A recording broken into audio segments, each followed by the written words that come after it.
Sir आपका mic off है, आवाज नहीं आ रही। ओ, एक एक मिनट। माइक तो खुला है, देखो। अरे बेटा, मैंने ये बताया था कि हिंदी पद्य साहित्य का जो इतिहास है वो 4 कालों में बटा था। यानी जब ये माने हम लोगों को समझ आई 743 ईस्वी से 1343 ईस्वी तक, यानी कम से कम 500 वर्ष तक इस का वो रहा। और इस समय बहुत सारी लड़ाइयां लड़ी गई, इस वजह से इसको वीर गाथा काल कहा गया है। एक राजा दूसरे राजा को हराने में, अपना क्षेत्र बढ़ाने में, बस यही लगभग चलता रहा। ये 500 वर्ष तक ऐसा कार्य लगभग लगभग हुआ। हमने इसको शायद उस पर डाल दिया था व्हाट्सएप पे, आप लोगों ने लिख लिया होगा। दूसरा था पूर्व मध्यकाल। पूर्व मध्यकाल आप लोग लिखते जाएं इसको, या अभी ना लिखें, अभी केवल समझते जाएं। इसके बाद आपको लिखने के लिए डाल दिया जाए। इसको भक्ति काल कहा गया, हमने एक दिन और भी पढ़ाया था। इसका मतलब यह हुआ कि इस समय 1343 ईस्वी के बाद जितने भी, चाहे कबीरदास हुए हों, चाहे सूरदास हुए हों, या बहुत सारे रहीमदास जो भी हुए हैं, उन लोगों ने इस युग को एक तरीके से भक्तिमय बना दिया। समाज में एक दूसरे से प्रेम व्यवहार, जैसे गुरु नानक देव आदि ने जगह जगह जाके संदेश दिए और एकता के सूत्र में, जाति पात के बंधन से मुक्त करते हुए, तो इस समय के लोगों ने 1343 से लेकर 1600 यानी 300 वर्ष तक लगभग यही कार्य किया। इसमें बहुत सारे ऐसे भक्त लोग हुए जिन्होंने समाज को एकजुट करने में महत्वपूर्ण भूमिका निभाई है। तो गुरु नानक, सूरदास जी, रहीमदास जी, कबीरदास जी, जिन्होंने जात पात के भेदभाव को और ये बाल विवाह प्रथा, सती प्रथा, दुनिया भर की प्रथाओं को मुक्त करने में एक अहम भूमिका निभाई। तो ये काल पूर्व मध्य काल है, जो भक्ति काल के लिए जाना जाता है। तीसरा था, हमने सारणी बना के दिखाई थी, उत्तर मध्य काल। उत्तर मध्य काल, इसको क्या जाना गया? 1600 के बाद का जो काल था, 1643 से, जिसे हम लोगों ने रीति काल कहा।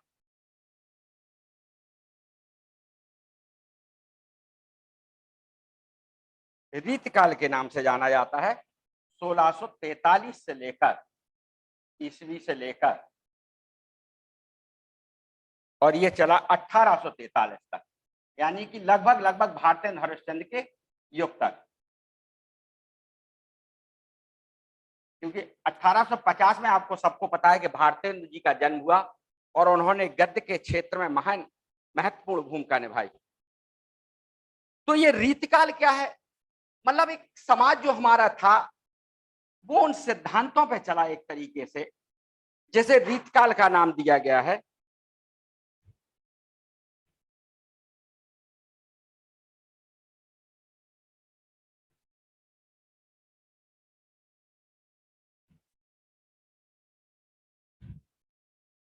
यानी इस काल के लोगों ने इन सारी चीजों को, या इन सारी चीजों को, वीरगाथा काल की या भक्ति काल की चीजों को अपनाते हुए उन रीति रिवाजों को, जो गलत रीति रिवाज थे, उनको खत्म कराया, और जो सही मायने में समाज के हित में जो कार्य थे, उन रीति रिवाजों के हिसाब से उन लोगों का चलना प्रारंभ हुआ। तो ये 1800 तक। अब जैसे मैंने बताया था एक दिन के, हिंदी पद्य, संस्कृत, फारसी आदि भाषाओं का इस समय तक काफी बोलबाला था। 700 से लेकर और 1600 1800 तक हिंदी, उर्दू, फारसी और संस्कृत भाषा के शब्दों का ज्यादा प्रयोग हो रहा था, जिससे आम जनता को बहुत सारी कठिनाइयों का सामना करना पड़ रहा था। और इसके बाद फिर आया आधुनिक युग।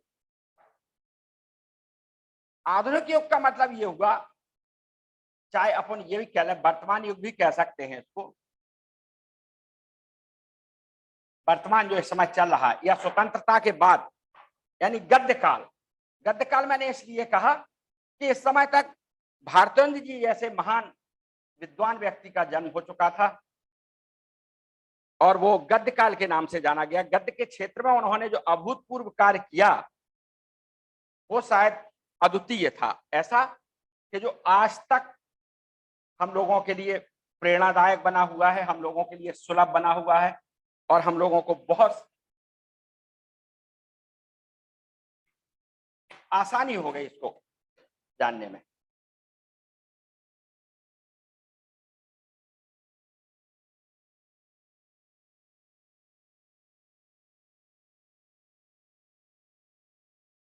अब तक तो ये आधुनिक काल किस चीज के लिए जाना जाता है? बहुत सारी वैज्ञानिक गतिविधियां तैयार हुई, बहुत सारा क्षेत्र कई मायनों में अग्रसर आगे हुआ वैज्ञानिक पद्धति में, तो इसे गद्य काल के नाम से जाना जाता है। वर्तमान युग को हम गद्य काल भी कह सकते हैं। इसमें हम लोगों को सबसे अहम जो सुविधा हुई, व्याकरणीय जो भाषा थी उसमें मूलभूत परिवर्तन किया। द्विवेदी जी हैं, भारतेंदु जी हैं, उन्होंने मूलभूत परिवर्तन किया और इतना सुलभ बना दिया कि हम लोग अपनी बात को दूसरे से और दूसरा व्यक्ति अपनी बात हमसे बहुत आसानी से कह लेता है और हम एक दूसरे को बहुत आसानी से समझ लेते हैं। तो आदिकाल की परिभाषा, यह काल हिंदी पद्य साहित्य का प्रारंभिक काल माना जाता था, ये वाला। इस काल में आचार्य रामचंद्र शुक्ल ने वीरगाथा काल, डॉक्टर रामकुमार वर्मा चारण काल नाम दिया। इस काल के समय देश अनेक छोटे छोटे राज्यों में बटा हुआ था। जैसे हमने बताया कि राजाओं ने एक दूसरे को जीता, हराया और अपने राज्य को बढ़ाया। तो इसमें लिखा है कि अनेक छोटे छोटे राज्यों में बटा था। इन राज्यों के राजपूत राजा आपस में लड़ते रहते थे। स्वभाव से ये राजा वीर, साहसी और विलासी थे। साहित्य का प्रथम काल इसी बीजपन काल आदि के नामों से जाना जाता है। इस काल की प्रमुख जो प्रवृत्तियां थी वो आश्रयदाताओं की प्रशंसा, नंबर 2 कवियों का दरबारी होना, नंबर 3 वीर रस की प्रधानता थी। इसमें वीर रस से मतलब ज्यादातर लड़ाइयां लड़ी गई हैं। डिंगल पिंगल भाषा का बहुत प्रयोग होता था जो अपन लोगों को समझ से भी बाहर थी। रासो ग्रंथ की अधिकता रही। सामूहिक राष्ट्रीय चेतना का बहुत ज्यादा अभाव था। सामूहिक राष्ट्रीय चेतना से मतलब हमारा है कि एकजुटता, एक राष्ट्र बनाने की किसी के अंदर भावना नहीं थी। जिस तरीके से उस चीज को आगे बढ़ाने में इस मतलब आधुनिक काल के लोगों ने जो भूमिका अदा की, एक 500 550 रियासतों को एक साथ मिलाना। तो जैसे इसमें लिखा है रासो ग्रंथ की अधिकता थी, सामूहिक राष्ट्रीय चेतना का अभाव था। एक राष्ट्र नहीं बनाना चाहते, एकता के सूत्र में बंधकर नहीं रहना चाहते थे। तो इसलिए लिखा छठवां हेडिंग, सामूहिक राष्ट्रीय चेतना का अभाव। इस युग के प्रमुख कवि, उनकी रचनाएं, चंद्रवरदाई, इस समय हम उस समय की बात कर रही है 743 से 1300। पृथ्वीराज उस समय थे, चंद्रवरदाई उनके, दलपति विजय, कुमार रासो, सारंगधर, हमीर रासो, नल्हर सिंह, विजयपाल रासो, नरपतनाल, बीसलदेव रासो, ये सारे वो लिखे उन्होंने। और इनसे आगे का जो युग परिवर्तित हुआ इन लेखकों के रचनाओं की वजह से। दूसरा, ये जो भक्तिकाल के लिए जाना जाता है, जिसे हम पूर्व मध्यकाल भी कहते हैं, दूसरा इसका नाम भक्तिकाल है। 1343 ईस्वी, यानी यहां तक तो लड़ाइयां चलती रही। 1300 तक लगभग सभी राजा एक दूसरे को हराने में, अपना अपना राज्य बढ़ाने में, जैसे आपने महाभारत के माध्यम से देखा होगा कि महाराज भरत जो थे उन्होंने चारों दिशाएं जीत ली थी। बेटा समझ में आ रहा? महाराज भरत जो महाभारत की कथा में आप लोगों को देखने को मिलते हैं, जिनसे ये भारतवर्ष का नाम पड़ा है, इतने वीर थे कि बाल्यावस्था में ही उन्होंने शेर के जबड़े के वो दांत निकाल लिए थे कि जाने देख लिए थे। कहते हैं कि उन्होंने चारों दिशाएं जीत ली थी, लेकिन उनका एक भी पुत्र, उनके 8 पुत्र थे। कहानी आपने सुनी होगी शकुंतला भरत की, भरत शकुंतला के पुत्र थे। तो जब भरत ने अपने 8 पुत्रों में से किसी को राज्य नहीं दिया, शकुंतला इस पर बहुत नाराज हुई। शकुंतला बहुत नाराज हुई और उन्होंने देखा कि हमारे एक भी बेटे में राज्य चलाने की क्षमता नहीं है। तो इसका मतलब है कि यहां तक तो वही कार्य चलता रहा, लड़ाई भिड़ाई, जीतना हराना। महाराज भरत इतने बलशाली थे कि उन्हें चारों दिशाएं जीत ली थी। सभी राजा उनके अधीन थे एक तरीके से। भक्तिकाल 1343 से 1643 तक कैसे कैसे लोगों का जन्म हुआ। यह काल पद्य साहित्य का स्वर्ण युग कहा जाता है। स्वर्ण युग क्यों कहा जाता है? इसलिए कि यहाँ एकता के सूत्र में बांधने का कार्य किया समाज को। जो आपने देखा कि आदिकाल में जो हमने एक हेडिंग बोली थी, सामूहिक राष्ट्रीय चेतना का अभाव, राष्ट्र को एक करने का, एकता के सूत्र में, जात पात कोई धर्म नाम के पर विलक थे, अलग अलग रह रहे थे, उसको एक सूत्र में बांधने का काम इस युग में हुआ 1343 से लेके 1643 ईस्वी तक। यानी कम से कम 300 वर्ष तक ऐसे ऐसे महान व्यक्ति हुए जिन्होंने उस समाज की कुरीतियां, आडंबरों और अन्यायपूर्ण कारणों को सामना ईश्वर भक्ति की तरफ झुका दिया और अपने आराध्य को प्रसन्न करने के लिए भक्ति रूप निश्चित किया।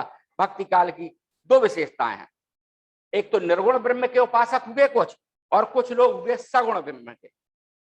आप लोगों को पता होगा जैसे कबीरदास जी हैं निर्गुण ब्रह्म के उपासक थे, और जैसे सूरदास जी वगैरह हैं ये सगुण ब्रह्म के उपासक थे। तो इसको भक्ति काल को दो कालों में बांटा जा सकता है, इसको हम अलग कर दें अगर, तो ये दो कालों में बटा हुआ, सगुण बैठ जाने देना विंडो पे। भाई इम्पोर्टेंट है यार, इम्पोर्टेंट है भाई, मेरे लिए इम्पोर्टेंट है, शौक नहीं, इम्पोर्टेंट है। क्या है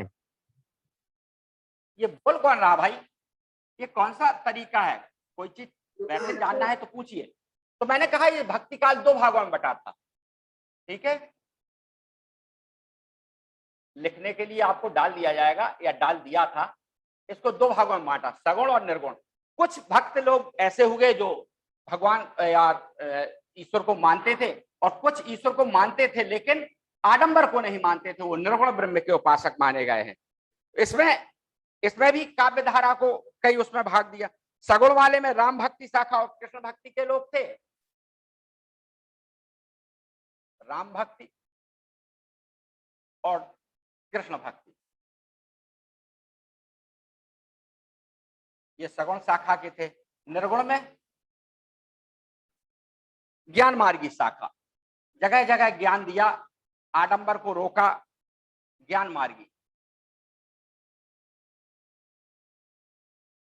और प्रेम मार्गी।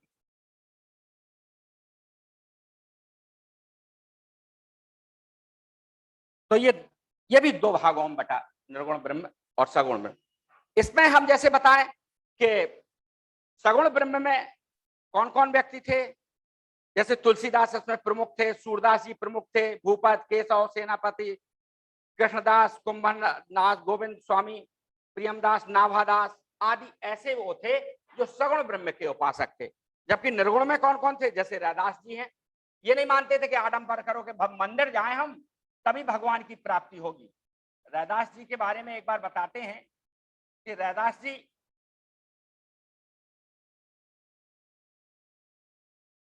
जब अपना काम कर रहे थे, उनके किसी दोस्त ने कहा कि चलो अपन लोग कहीं घूमने चलते हैं।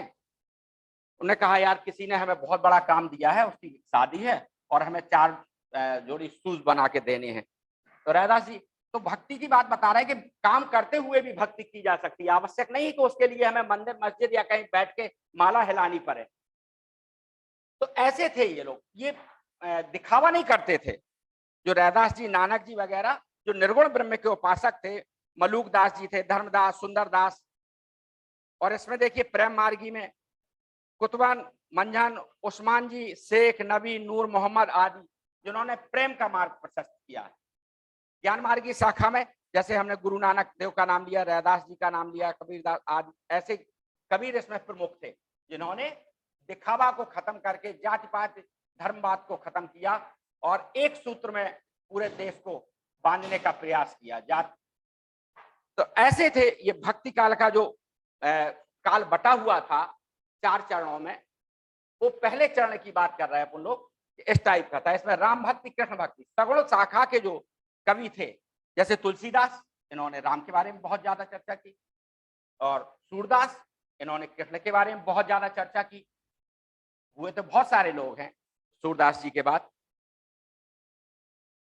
जैसे नंदन दास जी थे, परमानंद दास जी थे, कृष्णादास जी थे, ये सूरदास जी के संघ के लोग थे। भूपति, केशव दास आदि ये राम भक्ति शाखा के लोग थे। तो ये इस तरीके से अपन सारणी हमने शायद बनाने को दी थी, उस पर डलवाया था।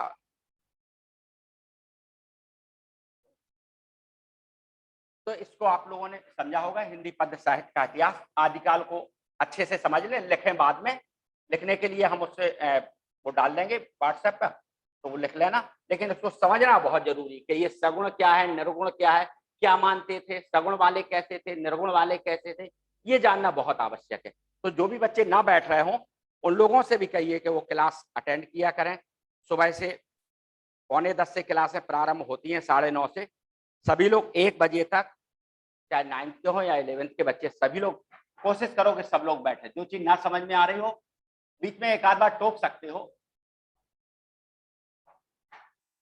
ठीक है। तो आज इसको हम बता देंगे हिंदी पद्य साहित्य का इतिहास, और अगला बताएंगे कल। 5 मिनट बाद दूसरी क्लास प्रारंभ हो रही है।